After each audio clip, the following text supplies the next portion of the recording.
శ్రీ మహాకాళ్ శ్రీ గంగా పార్వతీ సమేత మహాకాళేశ్వర స్వామివారి శాంతి కళ్యాణ మహోత్సవం జొన్నతాలి గ్రామంలో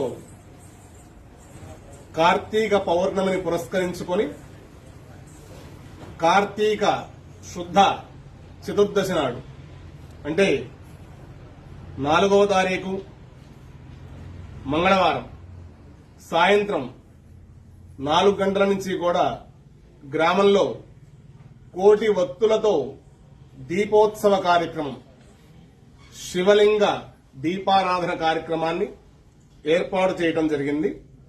అందులో భాగంగానే 4వ తారీఖు సాయంకాలం మంగళవారం సాయంకాలం 4 గంటల నుంచి కూడా ఆ దీపార్చనకు సంబంధించిన అలంకారం అంతా కూడా ఉంటుంది.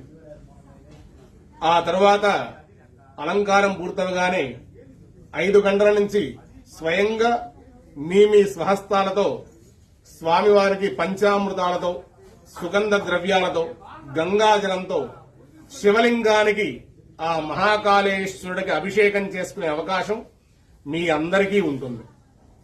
అయితే సాంప్రదాయ వస్త్రాలతో మగవారంతా కూడా పంచ పైన ఉత్తరీయం ఉండాలి.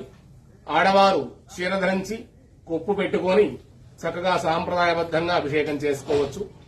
ఆ తరువాత పౌర్ణమి గడియన సాయంకాలం 7 గంటల నుంచి పౌర్ణమి గడియలు ప్రారంభమవుతాయి కాబట్టి ఆ పౌర్ణమి గడియన అందరూ కూడా దీపారాధన చేసుకోవచ్చు.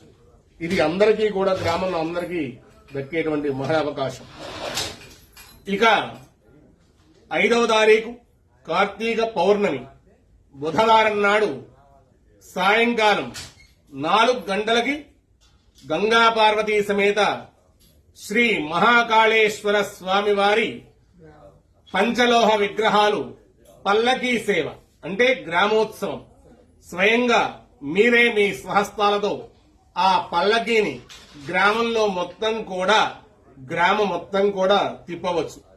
అలా గ్రామోత్సవాన్ని పూర్తి చేసుకొని ఇక్కడ జ్వాలా తోరణం కైలాసానికి చేరాలి అంటే ఆ జ్వాలా తోరణాన్ని దాటితే చాలు అనేది మన శాస్త్రం.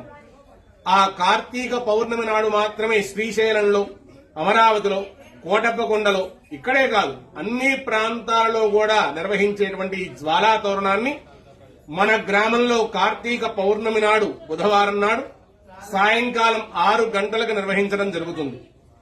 ఈ యొక్క పంచలోహ విగ్రహాలు పల్లకీ సేవ గ్రామోత్సవం పూర్తవగానే ఆ యొక్క జ్వాలా తోరణం కింద తీసుకుని రావడం జరుగుతుంది. ఆ జ్వాలా తోరణాన్ని ఆ విగ్రహాలు దాటగానే గ్రామస్తులంతా కూడా జ్వాలా తోరణం కింద నుంచి వస్తారు. ఇలా జ్వాలా తోరణం పూర్తవుతుంది.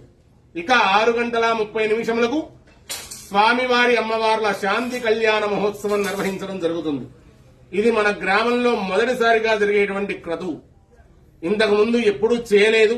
ఇక మీద ఎలా ఉంటుందో మనకు తెలియదు. మన గ్రామంలో ఎవరూ మృత్యువు బారిన పడకుండా ఉండడానికి, వ్యవసాయం అభివృద్ధి విశేషంగా ఉండడానికి, వ్యాపారం అనువుగా నడవడానికి మన గ్రామంలో స్వామివారికి పెట్టిన నామధేయమే మహాకాళేశ్వరుడు. సహజంగా మనం నవరాత్రుల్లో పలుకుతూ ఉంటాం జై శ్రీ మహాకాళ్ అని. అదే ఇక్కడ స్వామివారికి నామంగా నిర్ణయించబడింది. ఆ మహాకాళేశ్వరుడికే గంగా పార్వతీ సమేత మహాకాళేశ్వర స్వామివారికి శాంతి కళ్యాణ మహోత్సవం ఈ 5వ తారీఖు నిర్వహించబడుతుంది. కాబట్టి దంపతులందరూ కూడా పీటల మీద కూర్చొని ఈ కార్యక్రమాన్ని చక్కగా నిర్వహించుకోండి. శుభం భూయాత్. జై శ్రీ మహాకాళ్.